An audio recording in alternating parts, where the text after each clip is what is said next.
Hey everybody, this is Dan, the former six-figure couch surfer, currently first lieutenant in the Army.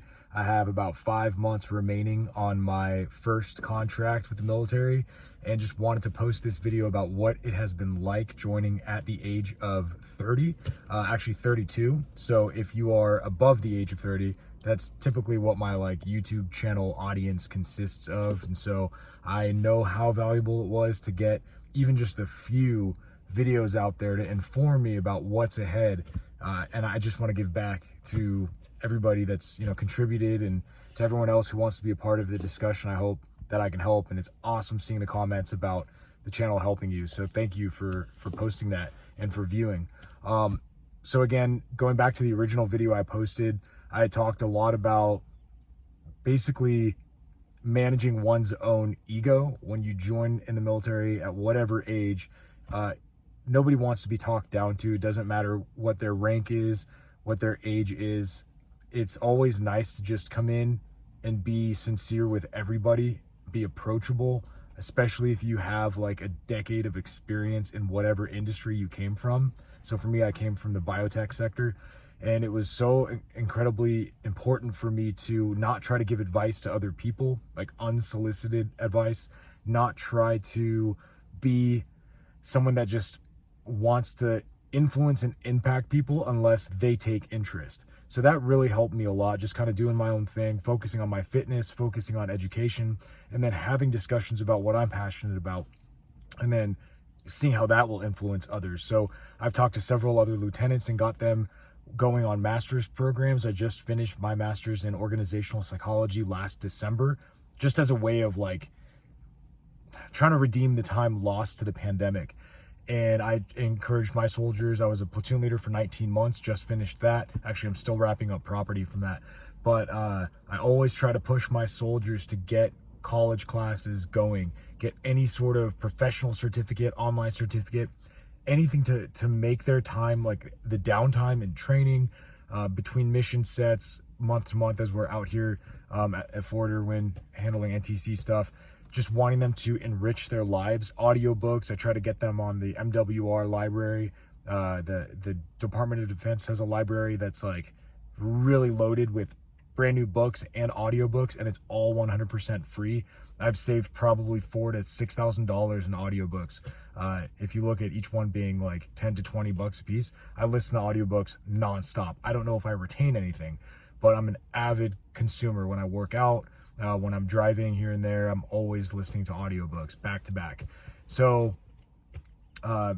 being in the military at the age of 30 or above, I would say definitely focus, or I guess any age really, but you especially want to be intentional at the age that we are, when it comes to what career you're going into, how you're going to build your resume. Again, pursuing a master's degree, pursuing online certificates, different schooling options in the military, how you eat, how you diet, how you train and rest your body.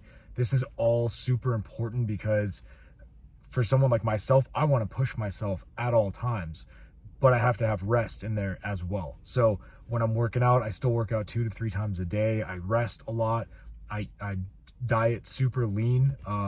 Right now I'm on that sort of a kick. There are other times where I just go crush McDonald's cheeseburgers like nonstop. I'm a huge Mickey D's fan when there's not like a Chick-fil-A or In-N-Out burger around. So, but all that to say, I like to have fun. I like to enjoy myself, but I try to think about who I want to be when I'm 40, 50, 60 years old. And that's body, mind, and soul. So I'm constantly learning and growing. And the military offers a huge reset, a big reboot on life. You can leave your old career, you can leave your old neighborhood, all of your friends, your family, everybody, at least for basic training, and then AIT or OCS in my case, and then Bullock and whatnot. So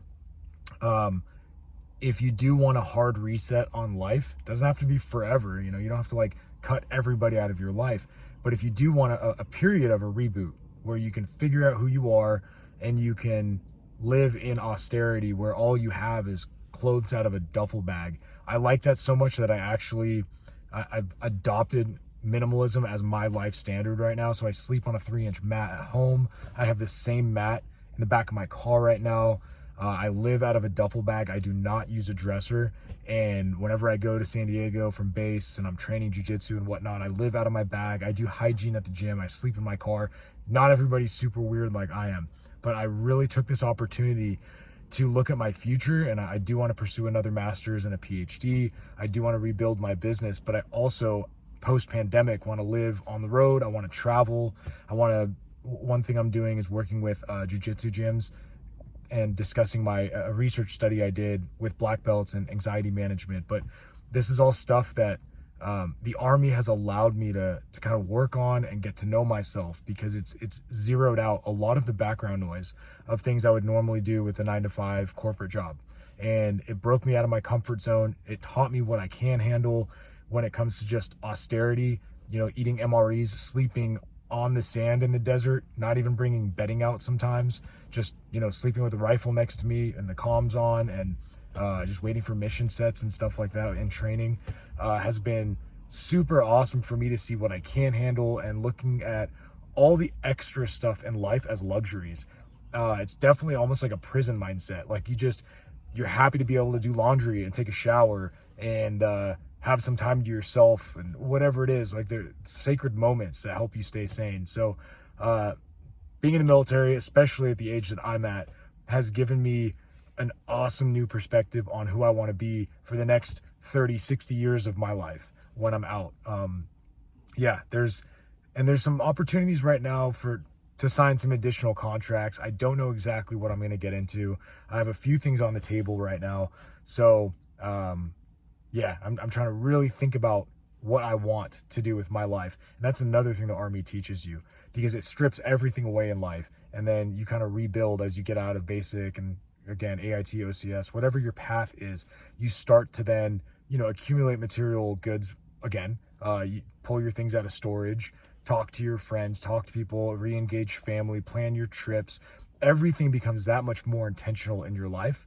And it gives you an opportunity to kind of rebuild a foundation and figure out what kind of business owner you want to be, what kind of parent or spouse or friend, what have you, training partner, athlete. Anything you do, you take that military mindset with you, because you get fed up with so much of the kind of, I want to say, the minutia of what we have to do day in and day out, that when you're on your off time, you can't help but be authentically serious about having only things that make you happy and are optimal for you, for your health, for your mindset.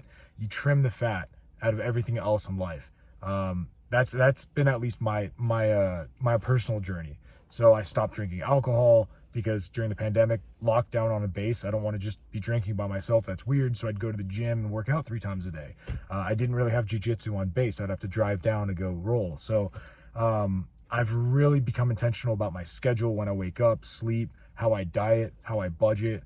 And that's really been my personal development. So it's been a really great journey. Definitely hardest thing I've ever done. And I'm so glad that I did it. I'm so glad I scratched that itch, because otherwise I would have carried that question the rest of my life. So pumped I did it, but it's definitely not for everybody. It's a serious journey. It's gut wrenching. I lost my dad while I was in the Army. I was able to see him on his deathbed, but that could have been, there were straight up questions about, hey, do you want to go try to see him right now? Do you want to keep your leave days for the funeral?